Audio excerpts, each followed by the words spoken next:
জাহেরু আল বাতিন হুয়া আলা কুল্লি, অনন্তকাল আগে আল্লাহ যেমন ছিলেন এখনো তেমন আছেন নাকি?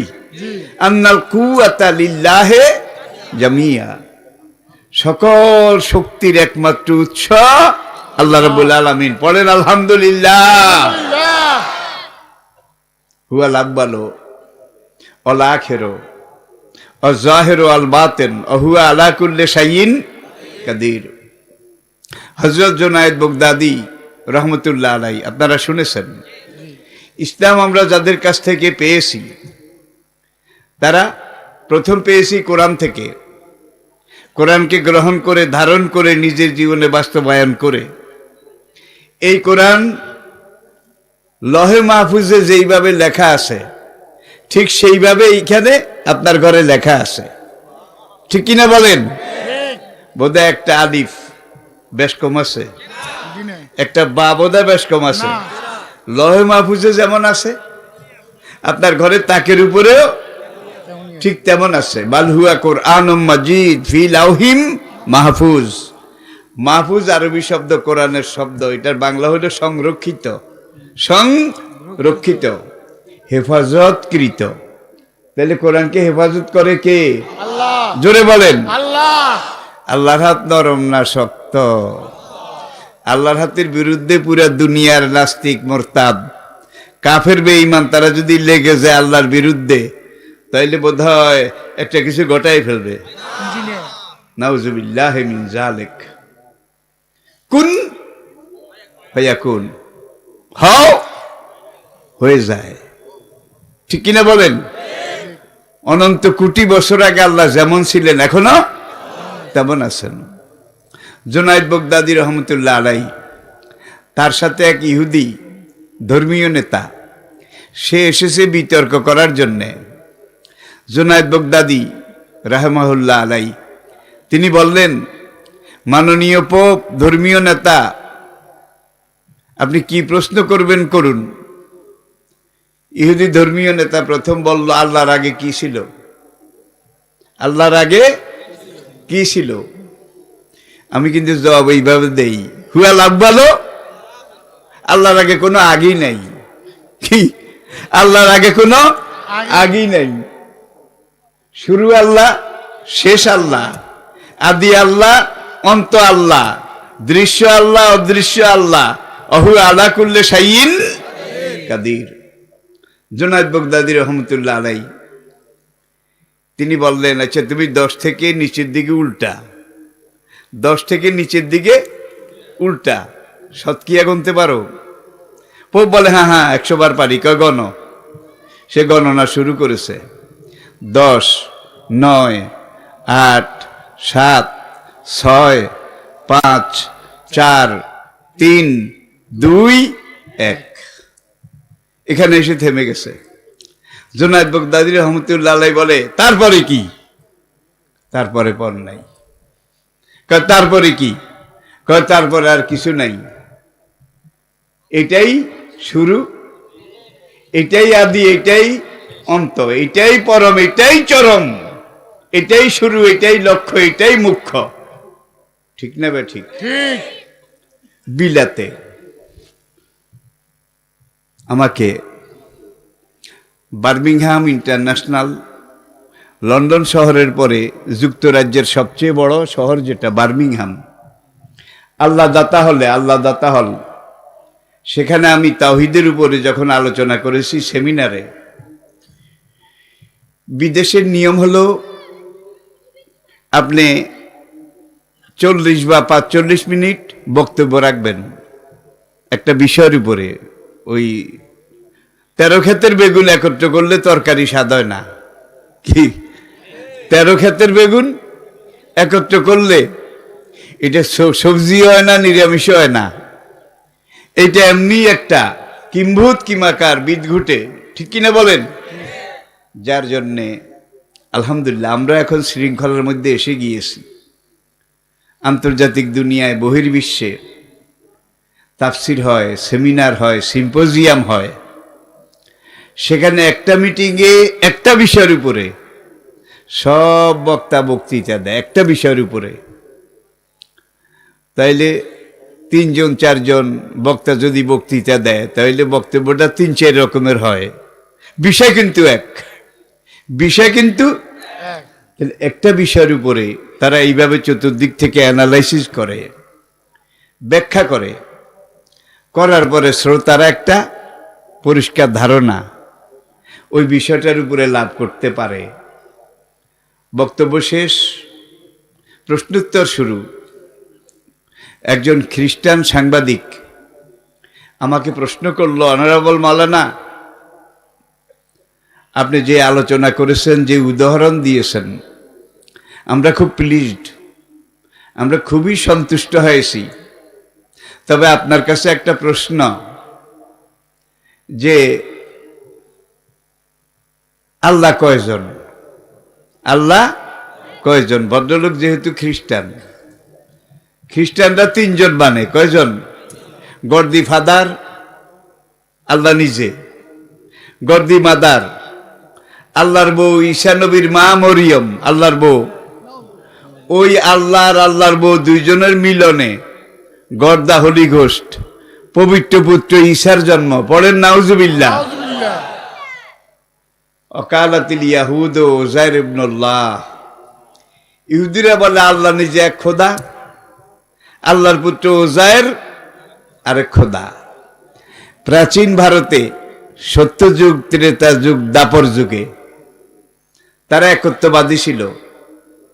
বেদ উপনিষদের সনাতন ধর্ম তাওহীদ, একত্ববাদ। সেখানের কালেমা ছিল, এখনো আছে, এক মে বা দ্বিতীয়াং ব্রহ্মা, সৃষ্টিকর্তা এক, অদ্বিতীয়, তার কোনো শরীক নাই।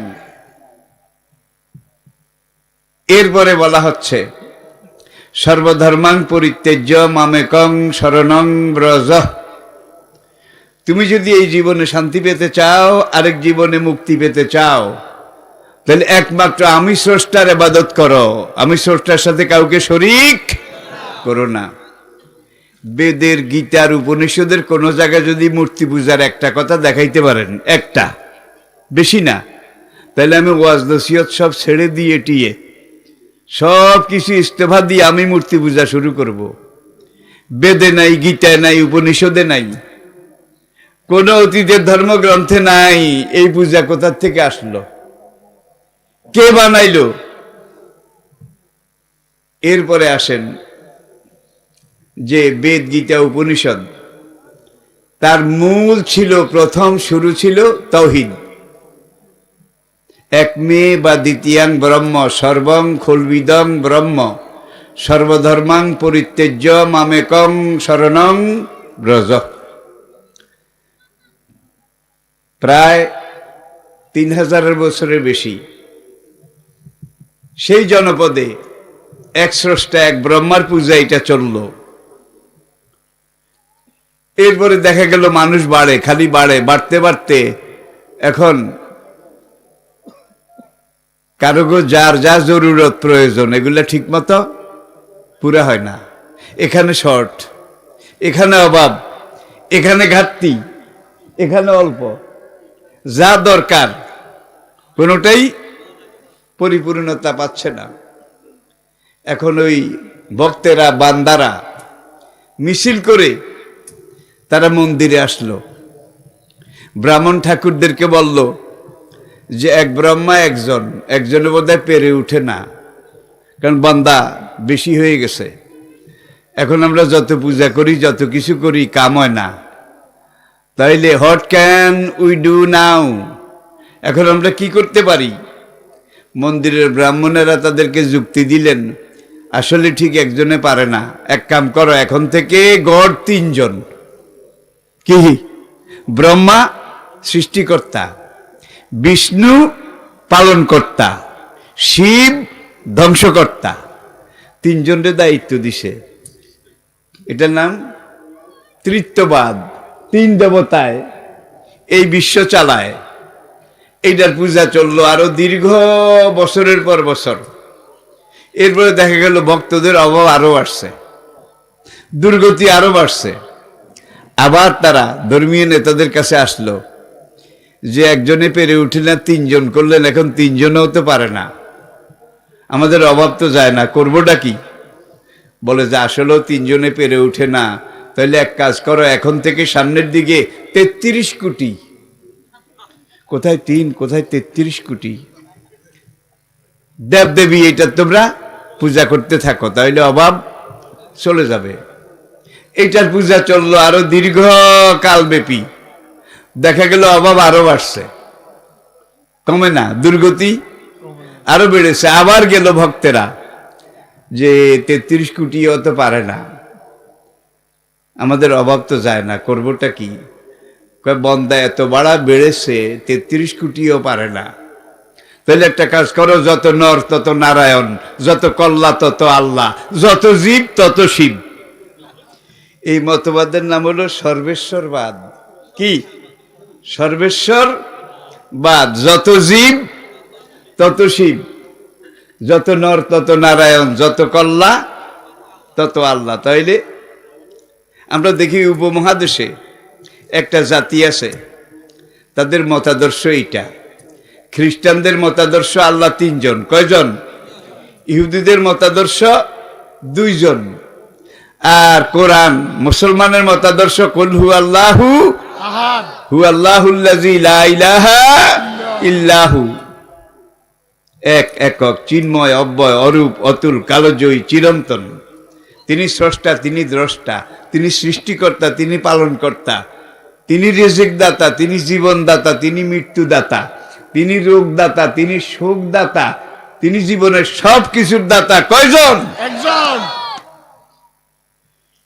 সেই সর্বেশ্বরবাদের মধ্যে আপনারা দেখতে পান, সেই ধর্মের অনুসারী ভাইয়েরা তারা 12 মাসে 13 পূজা করে। আমি সমালোচনা করছি না, কিন্তু ভুল বুঝবেন না, বুঝার জন্য বলছি।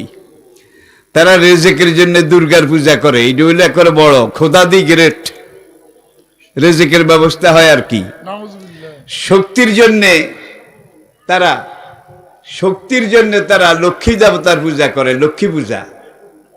ছেলে মেয়ে যেন পরীক্ষায় ফেল না করে, 100 ভাগে 100 ভাগ যেন পাশ করে, এই জন্য তারা সরস্বতীর পূজা করে। কি সরস্বতী হইল বিদ্যার খোদানি, বিদ্যার খোদানি। ছেলে পেলে যেন কালো কুৎসিত না হয়, চেহারা সুরত আনাজি কলামার্কা না হয়, দুধে আলতার রঙে টকটকে লাগ হয়, সুন্দর চেহারা হয়, এই জন্যে কার্তিক দেবতার পূজা করে। ঠিক কিনা? কাউকে যেন বলতা ভীমরুল মৌমাছি সাপ বিচ্ছুতে কামড় না দেয়, এইটা থেকে বাঁচার জন্যে তারা মনসা পূজা করে, মনসা দেবীর পূজা করে। ঠিক কিনা বলেন? আরো মজার কথা আছে, তারা গণেশের পূজা করে। কলেরা, বসন্ত, আজকের এই যে করোনা, এইসব মহামারী যেন তাদেরকে আক্রমণ করতে না পারে, এই জন্য তারা শীতলা দেবীর পূজা করে। আমার বাড়ির ধারে, আমি তখন রাতে লেখাপড়া করি, তখনকার পূর্ব পাকিস্তানের ঢাকা আলিয়ার পরে সবচেয়ে বড় প্রতিষ্ঠান ছিল রায়পুর আলিয়া। আমি আবার ছাত্র সংসদের নির্বাচিত ভিপি ছিলাম, ভিপি। তো বৃহস্পতিবারে বাড়িতে আসি। আজকাল ছেলেরা তো হোস্টেলে না থাকলে হয় না, বোর্ডিংয়ে না থাকলে হয় না, পরের বাড়িতে জাগির থাকতাম। গৃহস্থ নিজেই ঠিক মতো খেতে পারতো না, গান্ডার মুন্সিরে কেমনে খাওয়াইব, গান্ডার মুন্সি। যাক, বৃহস্পতিবারে বাড়িতে আসি। তো বাড়িতে এসে যখন ঢুকতেছি, দেখি যে আমার আব্বুর ঘরের সামনে মানুষ আর মানুষ, হিন্দু মুসলমান জাতপাত নির্বিশেষে শুধু মানুষ। কয় কি খবর, কি হয়েছে, কি খবর, কি হয়েছে? যেতে যেতে আমি ঘরে ঢুকলাম। ঢুকে দেখি আমার বাড়ির পাশে কয়েকটা পালের বাড়ি আছে, পাল, হিন্দু সংখ্যালঘু। বাংলাদেশ এমন একটা দেশ, সাম্প্রদায়িক শান্তি সম্প্রীতির যেই ইতিহাস ঐতিহ্য বাংলাদেশের, আল্লাহর কসম দুনিয়ার কোনো দেশে আমি এটা দেখি নাই। আজকে আমেরিকা ব্রিটেনে কালো খতম করো, কালো খতম করো, দোকানে ঢুকে ব্রাশ ফায়ার করে লালেরা কালোদেরকে গুলি করে। দক্ষিণ আফ্রিকার খবর জানেন তো, সাউথ আফ্রিকা। দুনিয়ার পাশের দেশের কথা কই না, একটা লোক বাড়ির দিকে বাজার করে ব্যাগ লইয়া যায়, পাশের দুইজনকে এই শালা মিয়া মিয়া মিয়া কয় তোর ব্যাগের মধ্যে গোমাংস আছে, গরুর গোস্ত আছে। কয় চাও, দেখা যায় যে গরুর গোস্ত নাই। কয় তুই গরুর গোস্ত খাইছত, খাইছত কা জানোস না গরু 33 কোটি দেবতার এক দেবতা, রাস্তায় পিটাইয়া মারে না বোধ হয়, জোরে বলেন। তুই গরু খাইছত। আলহামদুলিল্লাহ বাংলাদেশে এগুলা নাই। কোন সংখ্যালঘুকে তুই কচ্ছপ খাইছত এই কথা বলে রাস্তায় পিটিয়েছে এমন একটা ঘটনা আছে? কোন খ্রিস্টান, কোন ইহুদি তাদেরকে এই শালা তুই শুয়োর খাইছত, এই জন্য রাস্তায় পিটাইয়া মারার রেকর্ড বোধ একটা আছে, একটা আছে। তাহলে দুনিয়ার মধ্যে সবচাইতে সাম্প্রদায়িক সম্প্রীতি শান্তির দেশ বাংলাদেশ। এই দেশে একই গ্রামে পাশাপাশি হিন্দু, মুসলিম, বৌদ্ধ, খ্রিস্টান, জৈন তারা একত্রে বসবাস করে আসছে, ঠিক কিনা বলেন? এই ঐতিহ্য আমাদেরকে ধরে রাখতে হবে। আমাদের দিনে আমরা দেখেছি যে আমার আব্বু যখন মৃত্যুসজ্জায়, যেদিন মারা যাবেন তার আগের দিন, বাড়ির পাশে যতীন্দ্র কুমার পাল এলাকার জমিদার ছিল, আর তারাই আসলে জমিদারি। সুধারাম, খেয়াল করেন না বোধহয়, সুধা Brajamohan college, Tularam college, Brajalal college, Madan Mohan. তাইলে অতীতের এই যে বড় বড় শিক্ষা প্রতিষ্ঠান ব্রিটিশ আমলে, এগুলা কিন্তু সংখ্যালঘুরা করেছে, অস্বীকার করার উপায় নাই, ঠিক না বে ঠিক? তো তারা আমাদের ভাই। লিনফসিকা আলাইকা হাক্কুন, তোমার নফসের একটা হক তোমার উপরে আছে। বলে যাও জাতিকা আলাইকা হাক্কুন, তোমার বউর একটা হক, বিবির একটা হক তোমার উপরে আছে। বলে আওলাদিকা আলাইকা হাক্কুন, তোমার ছেলে মেয়ের একটা হক তোমার উপরে আছে। বলে জিরানিকা আলাইকা হাক্কুন, তোমার পাড়া প্রতিবেশীর একটা হক তোমার উপরে আছে। ফাতেকুল্লা জি হক্কিন হক্কুহা, পাড়া প্রতিবেশীর হক। এখানে কোরআন এই কথা বলে নাই যে প্রতিবেশী মুসলমান হইলে হক আছে, অমুসলমান হইলে হক নাই। কি চাই মুসলমান হোক চাই অমুসলমান হোক, প্রতিবেশী প্রতিবেশী, ঠিক কিনা বলেন? তারা তোমার ভাইয়ের মতো। দেমাহুম কা দেমায় না, তাদের রক্ত মুসলমান তোমাদের রক্তের মতো। আমওয়ালুহুম কা আমওয়ালে না, সংখ্যালঘু যারা তাদের ধন সম্পদ তোমাদের ধন সম্পদের মতো পবিত্র। নিজেরটা যেভাবে রক্ষা করো ওদেরটাও এইভাবে রক্ষা করতে হবে। ওই রাজহুম কা এ রাজ না, তাদের মানিজ্যত এটা তোমাদের মানিজ্যতের মতো। একমাত্র ইসলাম বলেছে, দুনিয়ার আর কোন ধর্ম নেতা বলতে পারে নাই। ইসলামের এটাই বৈশিষ্ট্য। মুসলমান আল্লাহ তৈরি, হিন্দু বোধহয় আরেকজনের, খ্রিস্টান বোধহয় আরেকজনের, সব কুল্লুকুম মিন বনি আদম ওয়াল আদমও মিন তিন, তোমরা সবাই আদম সন্তান, আর আদম মাটির তৈরি। সুতরাং মুসলমান দিনই ভাই, আর অমুসলমান যারা তারা আমাদের কি? তারা আমাদের ভাই। আদম হাওয়ার দিক থেকে সব মানুষ ভাই ভাই, সকল মুসলমান দিনই ভাই, ঠিক কিনা বলেন? এই যে কুমিল্লাতে কিছুদিন আগে ঘটনা একটা ঘটলো, কারা করছে জানি না ভাই।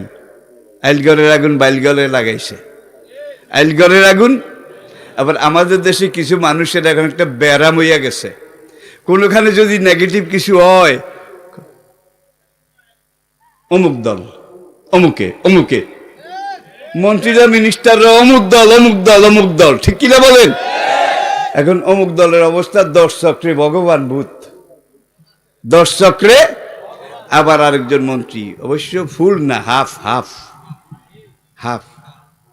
যেখানে দেশে একটা উত্তেজনা চলছে, সরকার কন্ট্রোল করার চেষ্টা করতেছে, সরকারের তো এটা দায়িত্ব, ঠিক কিনা বলেন? এই সময় আরেক বেড়ায় কয় রাষ্ট্রধর্ম ইসলাম এটা বাদ দিতে হইব। এই আগুনের মধ্যে তার উপরেও মাল নাই, ভিতরেও মাল নাই, শেষমেশ আমও গেছে, ছালাও গেছে, ঠিক কিনা বলেন? এবং ভদ্রলোক অনেক কথার মধ্যে এটাও বলেছিল, কোন মৌলবী যদি মাহফিলে ওয়াজ করতে আসে তাদের দাড়ি কামাই দেওয়া হবে। বোধহয় ভুলে গেছেন আপনারা। কত খারাপ খারাপ কথা বলেছে। আল্লাহ কিন্তু সহজে ধরে না।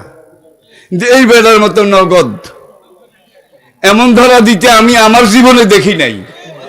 আপনারা দেখছেন কিনা সেটা আপনাদের ব্যাপার। এত নগদ আমার জীবনে আমি দেখি নাই। দেশ থেকে পালায়ে যাবে। এখন দোহা এয়ারপোর্টে কাতারে, সেখানে 4 দিন 4 রাত ব্যাগেইটা মাথার নিচে দিয়া সেখানে শুইয়া রয়েছে। দুবি কা কুত্তা, না ঘর কা না ঘাট কা। দেশেও আসতে পারে না, বিদেশেও যেতে পারে না, ঠিক কিনা বলেন? ভূতের চেহারা যেমন নির্বোধ, অতি ঘোর, যা কিছু হারায় গিন্নি বলেন কেষ্টা বেটাই চোর। কেইটা কে করছে রে? কয় কেষ্টা। কইটা করছে কে? কেষ্টা। ওইটা করছে কে? কেষ্টা। এটা করছে কে? অমুক। এটা করছে কে? অমুক দল, অমুক দল, অমুক দল। এমন কথা আসে না? নাই? জোরে কন। গত 50 বছরে সেই অমুক দলের একটা ছেলে ধর্ষণে ধরা পড়ছে, একটা রেকর্ড বাইর করেন। চুরিতে ধরা পড়েছে, একটা রেকর্ড বাইর করেন, পারবেন না, ঠিক কিনা বলেন? আমি বুঝার জন্য বলছি, যার ঈমান যত শক্ত তার দেশপ্রেম তত মজবুত। কারণ নবী আমাদেরকে শিখিয়েছেন হুব্বুল ওয়াতনে মিনাল ঈমান, দেশপ্রেম ঈমানের অঙ্গ।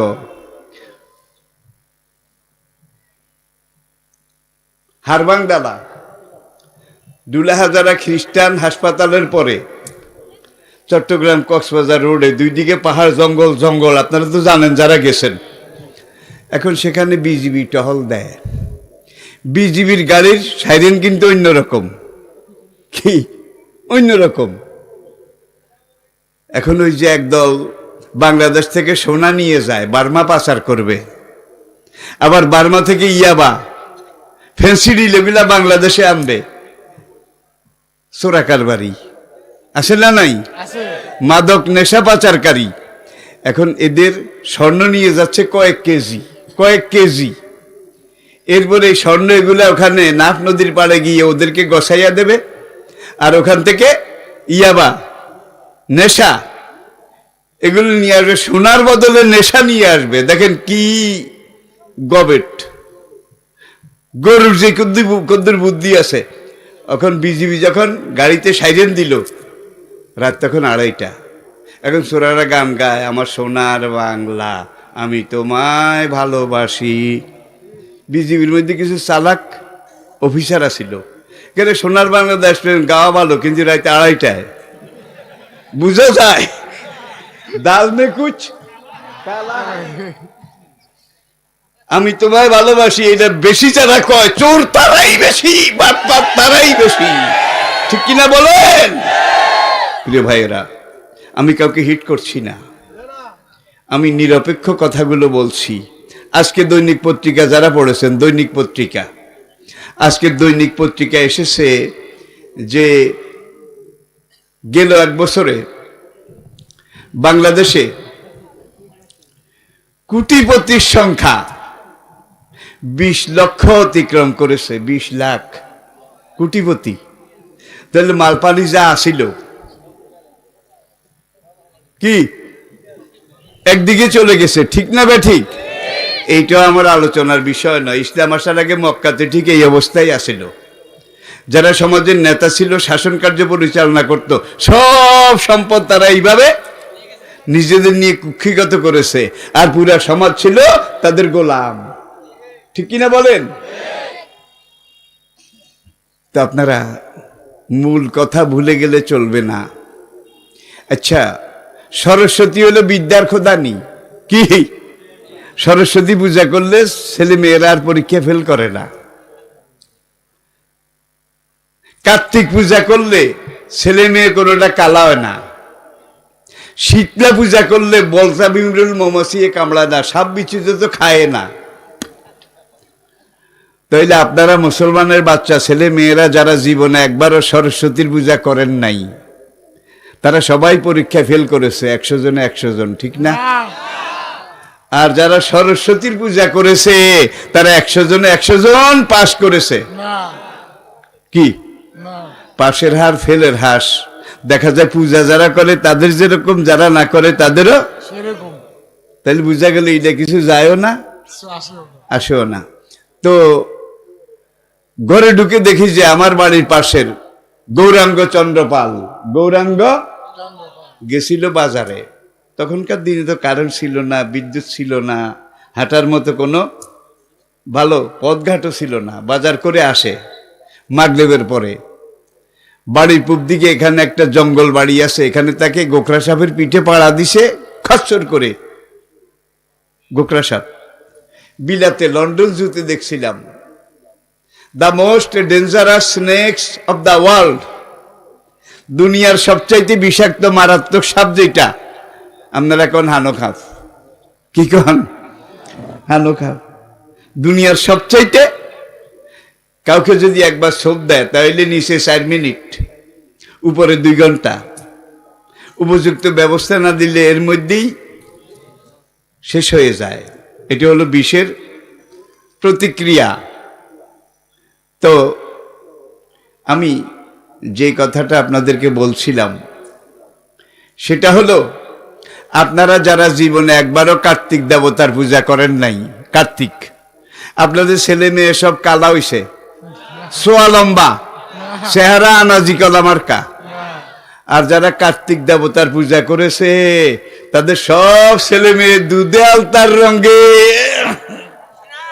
কি এখানেও সমান, ওখানেও সমান। দেখা যায় মাঝখানে যে এত কিছুর পূজা টুজা করি, তাহলে বুঝতে চাই শুধু একজন, এগুলা কোনো কিছু নাই।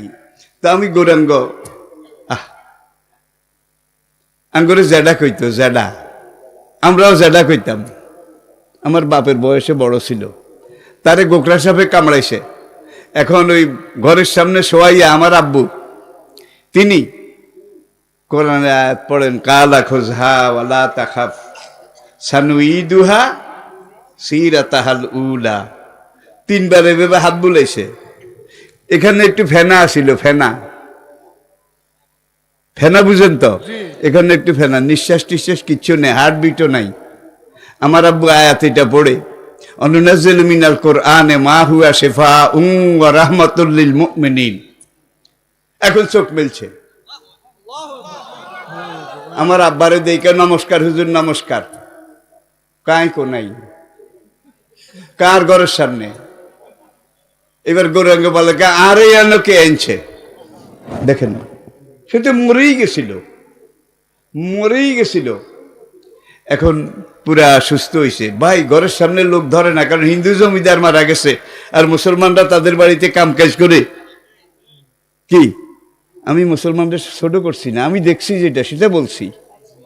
মুসলমানরা তাদের বাড়িতে কামলা খাটতো, ঠিক কি না বলেন? এখন জমিদার সাহেবের সাপে কামড়াইছে, হিন্দুরা এসে মুসলমানরাও আসছে। কতক্ষণ পরে গৌরাঙ্গ বাল উঠে বসছে। আমি এসে সামনে দাঁড়াইলাম, কে জাডা তুই কতক্ষণ এসে বালা আসনি? একে হ জাডা বালা আসি। হ্যাঁ, আপনাকে ভগবান বালা রাখছে আর আল্লাহ আমারে বালা রাখছে। তো জাডা ভগবান আমাদের এত জায়গা জমি, এত টাকা পয়সা, এত ধন সম্পদ দিয়েছে, আপনি এই বছর মনসা পূজাটা করলেন না কেন?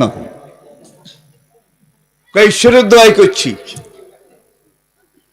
আর 3,500 টাকা খরচ, সেই পাকিস্তান আমলে 3,500 টাকা। এখনকার 3.5 লাখ বোধহয় কুলিয়ে উঠবে না। এই মনসা পূজা এই জন্য করেছি যে সাপ বিচ্ছু যেন আমার আওলাদ পর্যন্ত কারো করে কামড় টামড় না দেয়। 3,500 টাকা খরচ করলেন এই যাতে যেন কামড় না দেয়, এই জন্য পূজা করলেন, মন্দিরে ভোগ দিলেন, তারপরেও কামড়াইল। তাইলে আপনার মনসা দেবী কি করলো, কি ফিরাইলো আর কি ঠিকাইলো আপনি কন? কয় রাম রাম রাম রাম। যেটা আসলে মনসায় কোনো কাম হয় না, সরস্বতীও কোনো কাজ হয় না, লক্ষ্মীও কোনো কাজ হয় না, সবই নিয়তি, সবই নিয়তি, নসিব নসিব, সবই নসিব, ঠিক কিনা বলেন? আমি একটু তুলনা করলাম আর কি। এখন এই ভদ্রলোক আমাকে প্রশ্ন করলো সৃষ্টিকর্তা কয়জন? আমি বললাম মাই ডিয়ার জেন্টেলম্যান, আপনাদের গ্রেট ব্রিটেনে রানী কয়জন? অনলি ওয়ান, অনলি ওয়ান, একজন। আর একজন দুইজন রানী হইলে ব্রিটেনটা প্লেনের মতো জোরে চলত। নন নেবার। একজনের লাগে আরেকজন হইলেই কিন্তু কু পাল্টা কু, যুদ্ধ পাল্টা যুদ্ধ, গুতাগুতি, ঠিক কিনা বলেন? আমি বললাম আপনাদের অক্সফোর্ড ইউনিভার্সিটি দুনিয়ার নাম করা বিশ্ববিদ্যালয়, এখানে বিসি কয়জন? কয়েকজন। আমি কি আপনাদের লন্ডন পৌরসভায় মেয়র কয়জন? কয়েকজন। আমি কি ভালো হইতে চলে, তো আরেকজন মেয়র হইলে ভালো হইতো। নো নেবার নেবার, দুইজন হলেই গন্ডগোল। কোরআন আল্লাহ এই কথাটাই বলছেন, আমি আল্লাহ ছাড়া এখানে যদি আরেকজন আল্লাহ থাকতো লাফাসাদা তা দিনের মধ্যে কয়েকবার গুতাগুতি লাগতো, ঠিক কিনা বলেন? ঠিক কিনা বলেন? এখন ভদ্রলোক মানতে চায় না। আপনি কোন স্রষ্টা কয়জন? আমি কি একজন? আপনি নিজেই তো কইলেন দুইজন হইলে গন্ডগোল, তিনজন হইলে একে মিনমিন দুইয়ে পাঠ। কি একে মিনমিন দুইয়ে পাঠ, তিনে গন্ডগোল, চাইরে হাট। ওই ছোট্টকালে স্যারের কাছে পড়তে যেতাম, হুজুরের কাছে, তখন এটা বলা বলি করতাম আমরা। এখন আমি বললাম আপনি কয়জন হইলে ভালো হয়? আমরা তো তিনজন মানি। তো সে বলল, বললাম না, স্রষ্টা মাত্র একজন। কয় রেফারেন্স প্লিজ। কলহু আল্লাহু আহাদ আল্লাহু সামাদ লাম ইয়ালিদ ওয়ালাম ইউলাদ ওয়ালাম ইয়াকুল লাহু কানাদার প্লিজ। আমি বললাম আল্লাহু লা ইলাহা ইল্লাহু আল হাইয়ুল কাইয়ুম কানাদার প্লিজ। আমি বললাম হু আল্লাহুল্লাযী লা ইলাহা আল মালিকুল কুদ্দুসুস সালামুল মুমিনুল মুহাইমিনুল আজিজুল জব্বারুল মুতাকাব্বির। দেখছেন নি বেগিন একাই সবকিছুকে সেন্ট্রালাইজ করে তিনি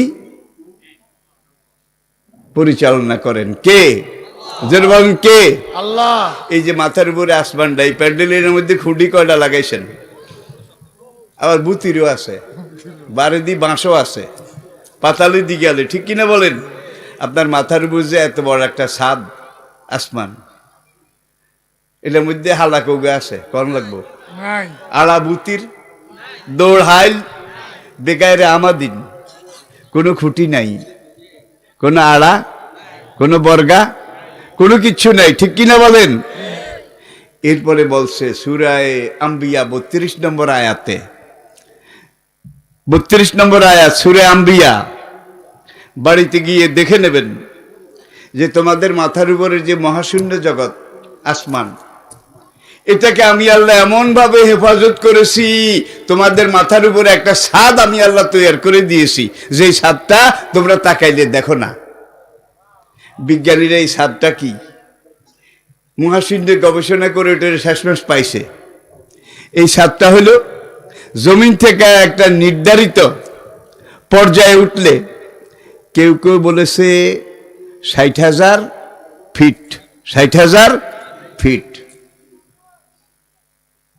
বড় বিমান জেম্বু জেট বিমান সর্বোচ্চ 40,000 ফিট উপরে উড়ে। আর বাংলাদেশের ডোমেস্টিক যেগুলো, এগুলো 16,000 থেকে 20,000 ফিট উপরে উড়ে, তার উপরে যায় না। সেখানকার অ্যাটমসফিয়ার, আবহাওয়া, পরিবেশ আপনাদের জন্য আমাদের জন্য সহ্য ক্ষমতার বাইরে। এখন তারা এটা গবেষণা করে দেখছে যে নির্ধারিত লেয়ার বিমান যেখান দিয়ে চলাচল করে তার উপরে গিয়ে এই দিকে 40 কিলোমিটার, এইদিকে 40 কিলোমিটার, এইদিকে 40 কিলোমিটার, পুরু পুরু দবজ দবজ। আল্লাহ এমন একটা স্তর সৃষ্টি করেছেন মহাশূন্যে, যে স্তরটার এখানে তারা যেগুলো জ্বলে গেছে আলো শেষ, নক্ষত্র যেগুলো জ্বলে গেছে আলো শেষ। ইজা সামাউন ফাতারাত ওয়াইজাল কাওয়াকিবুন, আল্লাহু আকবার। নক্ষত্রগুলো আলো শেষ হয়ে যাবে, ঝরে ঝরে পড়বে, খসে খসে পড়বে, পড়তেছে কিন্তু বাইরে ভাই। ইয়ার তারা উজ্ঞা যদি 2 নাইট পড়ে, শুধু নোয়াখালী জেলা যাইব কেন? শুধু বাংলাদেশ, ভারত, নেপাল, চীন, ইন্ডিয়া উজ্ঞা হলে বাংলা ব্যাঙের মতো স্যাবদা, বাংলা ব্যাঙের মতো স্যাবদা। এই যে মহাশূন্যে এত লক্ষ লক্ষ কোটি কোটি পুড়ে যাওয়া, ক্ষয়ে যাওয়া, পাথরে কোলা কয়লা পুড়ে গেলে দেখা যায় কালো চাক। এখন এটা পুড়েও না, জ্বলে না, আগুন দিলেও ধরে না, ঠিক কিনা বলেন? নক্ষত্র যেগুলো আলো শেষ হয়ে গেছে এগুলো পোড়া কয়লার মতো, এগুলো পৃথিবীর দিকে পড়ে, পড়লে ওই যে 40 কিলোমিটার 40 কিলোমিটার 40 কিলোমিটার আল্লাহ যে একটা গ্যাসীয় বলয়, হাইড্রোজেন গ্যাসের একটা স্তর আল্লাহ সৃষ্টি করেছেন। উপর থেকে ধরাম করে যখন এখানে আসে হাইড্রোজেন গ্যাস এগুলোকে খেয়ে নিশ্চিহ্ন করে ফেলে, জমিনের দিকে পড়তে দেয় না। আজকের বিজ্ঞানীরা সেটাকে বলেছে ওজোন স্তর। কি বলেছে? ওজোন স্তর। দেখা যায় না, কিন্তু আল্লাহ যদি এখানে, আর এই যে সূর্য, চন্দ্র, নক্ষত্র, বিল্ডিংটা 7 তলা, খালাকা সাবা সামাওয়াতিন তেবাকা, বিল্ডিংটা কিন্তু 7 তলা, আমরা হইলাম গ্রাউন্ড ফ্লোরের 22 তলার। আর এই সূর্য, চাঁদ, অগণিত গ্রহ নক্ষত্র, অজাইয়ান্না সামা আর দুনিয়া, দুনিয়ার এই প্রথম ফ্লোর, এটার ছাদের মধ্যে আমি চাঁদ, সূর্য, গ্রহ নক্ষত্র এগুলো অগণিত সৃষ্টি করেছি। উপরে আরো কিন্তু 5 তলা আছে, 6 তলা আছে আরো, এটা লইয়া সাবা সামাওয়াতিন তেবাকা। অশামসে ওয়া দোহাহা, সূরা শামস। অসিরাজাও ওয়াহাজা, আকাশে একটা সূর্য, প্রদীপ্ত জ্বলন্তমান একটা সূর্য আমি আল্লাহ সৃষ্টি করেছি। এই সূর্যটা থেকে চাঁদ, গ্রহ নক্ষত্র তারা আলো গ্রহণ করে। এই সূর্যটা আলো উত্তাপ, এখান থেকে মানুষ বেঁচে থাকে, অক্সিজেন গ্যাস এটা চালু থাকে। এই সূর্যটার গ্যাসীয় বেলায় এখান থেকে oxygen, nitrogen, hydrogen, carbon die oxide, iron, তামা, পিতল, কাঁসা, এই থেকে শুরু করে 19টা উপাদান মাটিতে যেগুলো আছে, আপনার দেহ এগুলো আছে। ডিএনএ আবিষ্কার হওয়ার পরে, ডিএনএ বিজ্ঞানীরা পরীক্ষা করে স্বীকার করেছে, কোরআনে যে 1500 বছর আগে আল্লাহ বলেছেন যে আমি মানুষকে সৃষ্টি করেছি মিন সালসালিন কাল ফাখার, আমি মানুষকে সৃষ্টি করেছি মিনাত তোরাব, হ্যাঁ, আমি মানুষকে মাটি দিয়ে সৃষ্টি করেছি। মাটিতে যে 19টা উপাদান আছে, আল্লাহর কসম আপনার শরীরের ভিতরে এই 19টা উপাদান আছে, একটা বেশিও না, একটা কমও নয়। বিজ্ঞানীরা বলছে হ্যাঁ, কোরআন যে বলেছে মানুষ মাটির তৈরি, ঠিক মাটিতে যা আছে মানুষের দেহ। আপনাদের বোধহয় অসুবিধা হয়, ভাই আমি বুড়া মানুষ, আপনাদেরকে অভয় দিচ্ছি, অল্প সময়ের মধ্যে আমি ছেড়ে দেব। তা আসুন, ওই যে আল্লাহ কয়জন, যেখানে যে ঠেকছে আর কি, কয়জন? কথায় বলে এক মুখ সোনা দিয়েও ভরা যায়, 1000 মুখ ছাই দিয়েও ভরা যায় না। লক্ষ্মী পূজার সময় আমাদের অবস্থা একটু বালা ছিল, টাটকা পোড়া বাড়ির চমচম, নাটোরের সন্দেশ, এগুলা লক্ষ্মী দেবীর সামনে দিছেন, ঠিক কিনা বলেন? সরস্বতী দেবীর পূজার সময় আপনাদের টাকা পয়সা নাই, এইবার মাইজদি বাজারের ময়রা দোকানের এই সস্তায় যেটা পাইছেন এইটা, ঠিক কিনা বলেন? এখন এক দেবী আরেক দেবী দেখে বলে তোর ভক্ত তোরে কম দামাটা দিছে, আমার ভক্ত আমারে, শালার ভক্ত ধর, তোরে বেশি খাওয়াইলো আমারে। ভাই একটা সব করলো খালাস, অনেক আগে সাফ হইয়া যাইতো, ঠিক কিনা বলেন? আমাদের সৃষ্টিকর্তা কয়জন? একজন। পালনকর্তা, একজন। আইনদাতা, একজন। জীবনদাতা, একজন। বিধানদাতা, একজন। রোগদাতা, একজন। শোকদাতা। আন্নাহু লা ইলাহা ইল্লাহু আল মালিকুল কুদ্দুস সালামুল মুমিনুল মুহাইমিনুল আজিজুল জব্বারুল সুবহানাল্লাহি আম্মা মহিয়ান গরিয়ান অসীম করুন দয়াবান। এই যে মহান সৃষ্টিকর্তা, তারে বাদ দিয়া তোমরা কার পূজা করো?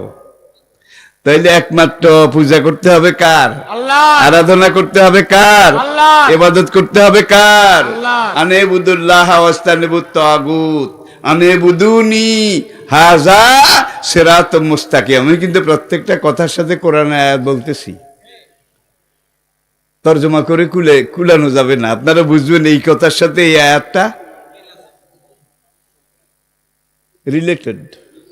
আচ্ছা, তো এখন ভদ্রলোক, আমি বললাম only one God, there is no God but Allah. Mohammad peace be on him, Allah bless him, is the messenger of Allah. লা ইলাহা ইল্লাল্লাহু মুহাম্মাদুর রাসূলুল্লাহ। এটি হলো আমার কালেমা, মুসলমানের কালেমা। No no never, but there are three goddess, তিন গড। এত তাড়াহুড়ার দরকার নেই। মাই ডিয়ার জেন্টেলম্যান, আপনি সৎকিয়া জানেন? সৎকিয়া কেটে একটা প্রশ্ন হইল। সৎকিয়া তো 1-2 ছেলে মেয়েরাও জানে। আপনি জানেন কি না? কয় জানি। এলাম, হ্যাঁ, মাই ডিয়ার জেন্টেলম্যান, আপনি আমাকে বলেন সৎকিয়াতে অঙ্ক কয়টা? ভদ্রলোক এসে বলে 100, those are 100। আমি বললাম কোন 100? কয় 1 to 100 is called সৎকিয়া। 1 থেকে 100 এটাকে সৎকিয়া বলা হয়। আমি বললাম দিস ইজ রং। আপনার এই উত্তর ঠিক হয় নাই, ভুল। যদি পারেন ঠিক করে বলেন সৎকিয়াতে অঙ্ক কয়টা? those are 10, 10টা। আমি বললাম দিস ইজ অলসো রং, আপনার এইটাও ভুল। যদি পারেন ঠিক করে কোন অঙ্ক কয়টা? কয় 9টা। আমি বললাম 3 বার 3 রকম কইলেন, 100টা, 10টা, 9টা। একটাও ঠিক হয় নাই, সব ভুল। আমি যদি পারেন ঠিক করে কন। এবার রাগে গেছে, মুডে গেছে, কামনে কন। আমি যেটা কই হিডে রং, যেটা কই হিডেই রং, যেটা কই হিডেই ভুল, আপনি কন। আমি বললাম বলার জন্যই তো আমি কথাটা মার্কেটে উঠাইছি। সৎকিয়াতে অঙ্ক 100টাও নয়, 10টাও নয়, 9টাও নয়। সৎকিয়াতে অঙ্ক মাত্র একটা, সেটার নাম এক, আর কোনো অঙ্ক নাই। Explain please. তাহলে বেশি ব্যাখ্যার দরকার নাই। সৎকিয়াতে অঙ্ক মাত্র একটা। কয় 2, 3, 4। আমি বলি এগুলো কোনো অঙ্কই না। 1-এর যোগ বিয়োগ, 1-এর পূরণ ভাগ। Example please. আমি বললাম মাই ডিয়ার জেন্টেলম্যান, আপনি আমাকে বলেন what do you mean by with 3? 3 অর্থ কি? 3 অর্থ 3। এটা জিজ্ঞান লাগে নাকি? No never. 3 অর্থ 3 নয়। 3 অর্থ 1 + 1 + 1 + 1 = 3। 1 3 বার লিখে যোগ করলে যোগফল যেটা হবে সেটার নাম কি? Another please. Allah my dear gentleman, আপনি বলেন 6 অর্থ কি? 6 অর্থ 6। আগের মতোই কইলেন, এত হস্তা না। 6 অর্থ 1 6 বার লিখে যোগ করলে যোগফল যেটা, এটার নাম কি? 6। এবার 2 বার 3 বার বলার পরে আসলে অত ঠিক। আমি 1 জানি না, 1 মানিও না, 1 স্বীকারও করি না। আপনি আমার একটা 3 দেন। খাইছে। 3 দিতে হইলে আগে কি লাগবে? 1কে মানা লাগবে, জানা লাগবে, স্বীকার করা লাগবে। যার জীবনে 1 নাই, তার জীবনে 2 আছে, 3 আছে, 4 আছে। সব মিথ্যা, সব শুভঙ্করের ফাঁক। কতক্ষণ পরে কয় my dear gentleman, what do you mean by with 0? কয় সৎকিয়াতে তো অঙ্ক একটা, ঠিকই বুঝলাম। 0 অর্থ কি? 0 অর্থ কি?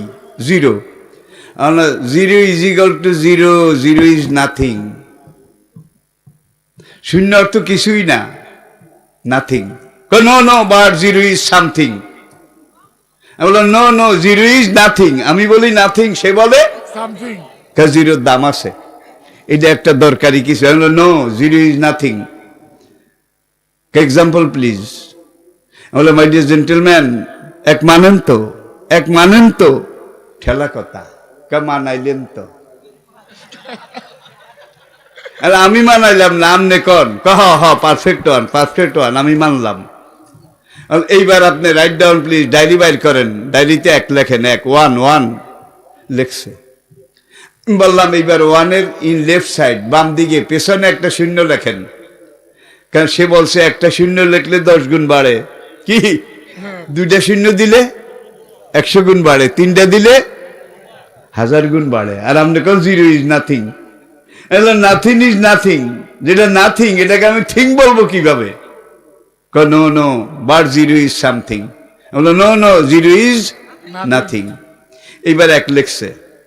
আমি বললাম এইবার ইন লেফট সাইড, একের বাম দিকে একটা জিরো লেখেন, বাম দিকে পেছনে লিখছে। আমি বললাম read down please, my dear gentleman, দয়া করে পড়েন কত? 01। আমি বললাম ইনক্লুড অ্যানাদার, আরেকটা শূন্য দেন, দিছে। আমি বললাম রিড ডাউন প্লিজ, 001। আমি বললাম অ্যানাদার প্লিজ, দিছে 3টা, পিছনে পিছনে বাম দিকে। আমি বললাম পড়েন কত হয়েছে? 0001। বললো আরেকটা দেন, লাভ নাই, 1 is 1, বাড়ে না, 1 is পারফেক্ট 1। ভাই কতক্ষণ পরে নডা মাথা আবার ঘুরাইছে, ঘুরাইয়া কয় অনারেবল মাওলানা, জিরো বাম দিকে দিয়া তো আমারে ঠেকাইছেন। আপনার যদি শক্তি থাকে জিরোটা ডান দিকে, একের সামনে লেখার অনুমতি দেন, সামনে ডান দিকে, তাইলে আমার কথা ঠিক হবে। একটা জিরোতে 10 গুণ বাড়বে। কি, শূন্য একটা দিলে কত হবে? 2টা দিলে 100, 3টা দিলে 1000, 4টা দিলে লাখ, 5টা লাখ। তো এটা আমি বলে এটা কাটেন, আবার লেখেন 1 লিখছে। এইবার in right side, in front of 1, একের সামনে ডান দিকে একটা শূন্য লেখেন, লিখছে। আমি বললাম রিড ডাউন, পড়েন। দিস ইজ 10 সৌকুরা, দিস ইজ 10। আপনি কেছেন শূন্যের দাম নাই, দেখছেন? একের সামনে শূন্য একটা দিছি, 10 হইয়া গেছে। আর আপনি কেন জিরো ইজ নাথিং। আপনার কথা তো কোনো যুক্তি নাই। আমরা অ্যানাদার প্লিজ, আরেকটা দেন, দিস ইজ 100, 2টা দিছে, দিকেই তো 100। আমরা অ্যানাদার প্লিজ, দিস ইজ 1000। এইবার আমি আমার এক উডাই নিলাম। কত কত কত? অল আর নাথিং, অল আর নাথিং, অল আর নাথিং। আমি কি zero is nothing, zero is nothing, zero is nothing. তাইলে এই এককে যদি জানেন, এককে যদি মানেন, একের কাছে যদি আত্মসমর্পণ করেন, আপনার জীবনের যোগ ঠিক, বিয়োগ ঠিক, পূরণ ঠিক, ভাগ ঠিক, হিসাব ঠিক, অঙ্ক ঠিক, ঘর ঠিক, সংসার ঠিক, ব্যবসা বাণিজ্য ঠিক, দুনিয়া ঠিক, আখিরাত ঠিক। আর যদি এককে না মানেন, এককে না জানেন, তাইলে আপনার সামনেও শূন্য, পিছনেও শূন্য, শূন্য শূন্য শূন্য, নাথিং নাথিং নাথিং। আপনার কোনো কিছুর 1 পয়সার দাম নেই। তাহলে আল্লাহকে মানতে রাজি আছি তো ভাই? যেই কাজই করেন, হুব্বুল ওয়াতনে মিনাল ঈমান, শেষ কথা। দেশপ্রেম ঈমানের অঙ্গ। আল্লাহ না করুন বাংলাদেশে কোন সময় যদি কোনো ক্রাইসিস, আল্লাহ না করুন যদি শুরু হয়, নামাজি, রোজাদার, ইমানদার, দিনদার, দায়ী আল্লাহ, যারা দিনের দায়ী, দিনের রায়, দিনের নকিব, তারাই আগে জীবন দিয়ে দেশ রক্ষা করবে ইনশাআল্লাহ। আর যারা রাত 2:30টার সময় আমার সোনার বাংলা, সোনার বাংলা, এরা বোধহয় দেশের জন্য জীবন দেবে, জোরে কন। তাহলে বাংলাদেশ, এই দেশের স্বাধীনতা, সার্বভৌমত্ব, বাংলাদেশের সংবিধান, বাংলাদেশের জাতীয় পতাকা, সার্বভৌমত্ব, এটা আমাদের জীবনের চেয়ে বেশি দামি। রাসূল আমাদেরকে শিখিয়েছেন দেশপ্রেম ঈমানের অঙ্গ, হুব্বুল ওয়াতনে মিনাল ঈমান। এটা আমরা সবাই মেনে নিতে রাজি আছি তো? মেনে নিতে রাজি আছি তো? জোরে বলেন, জোরে বলেন। আল্লাহর কসম, বাংলাদেশ এমন উর্বর মাটি, এমন উর্বর মাটি দুনিয়ার অন্য কোনো দেশে নাই। দুনিয়ার এমন দেশেও গিয়েছি, দেখেছি, মাটি নাই, পাথর পাহাড়, বড় বড় কণা কণা বালি। গাছ রুখবেন কোথায়? একটা গাছ লাগাতে হলে বিদেশ থেকে উড়োজাহাজে মাটি আনা লাগে, একটা গর্ত করে মাটিগুলো সেখানে দেওয়া লাগে, তারপর একটা গাছ রোপণ করা লাগে। ভাই খরচ কত? এরপরে আবার 24 ঘন্টা পানি দেওয়া লাগে। পানি সৌদি আরবে দেখছেন খুরমা খেজুর গাছগুলা, বাগানগুলা, সেখানে ওই যে ইন্ডার সাথে টেপ লাগানো আছে, 24 ঘন্টা ফোট ফোট ফোট ফোট পানি পড়ে, তা নাইলে খেজুর গাছ। আর এই দেশ সুজলা সুফলা, শস্য শ্যামলা, যে সোনার বাংলাদেশ, কদমালির মা পাকনা আম কাটছে, কাডি খাইছে, বারা সুইটি মেলা মারছে, সারা উডি গেছে। আদমালির মা পাকা পেঁপে একটা কাটছে, কেটে নিজে খাইছে, নাতি নাত করে খাওয়াইছে, খাওয়াইটাই বিচিগুলো একত্র করে ডাঙ্গার দিকে মেলাইছে, গাছ উডি গেছে। ঠিক না ভাই? ঠিক। নারিকেল একটা শুকনা বাগানের দিকে হালাইছে, সুয়ারি একটা গাছ উঠছে না না উঠছে? উঠছে না না উঠছে? জোরে কর, জোরে কর। সোনা ফলে এই দেশে, সোনার বাংলা।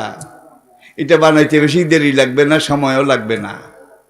কিন্তু যা মালপানি আসিল উপরালারাই খাইয়া গেছে গা, উপরালারাই। এটা যদি হয় তো আলহামদুলিল্লাহ, বাংলাদেশ আগাচ্ছে। বাংলাদেশের অর্থনীতি বর্তমানে ভারত পাকিস্তানের চাইতে অনেক উপরে। বাংলাদেশের খাদ্য ভারত পাকিস্তানের চাইতে উপরে। কিছুদিন আগে ভারতের এক কেন্দ্রীয় মন্ত্রী বলছে বাংলাদেশের মানুষ খাইতে পায় না, পেটের জ্বালায় তারা ভারতে ঢুকতে আসে, তখন ভারতীয় সেনাবাহিনী গুলি করে তাদেরকে মারে। পেটের জ্বালায় বলে আপনারা যান। 5 লাখের বেশি ভারতের নাগরিক বাংলাদেশে চাকরি করে, 5 লাখের বেশি, কিন্তু বাংলাদেশের একজনও ভারতে চাকরি করতে যায় না। যে এই দেশের 80% লোক এখনো ডেঙ্গাত গাছের গোড়াত বই, গাছের হিউলের রূপে আগে, হিউলের রূপে আগা বুঝেননি।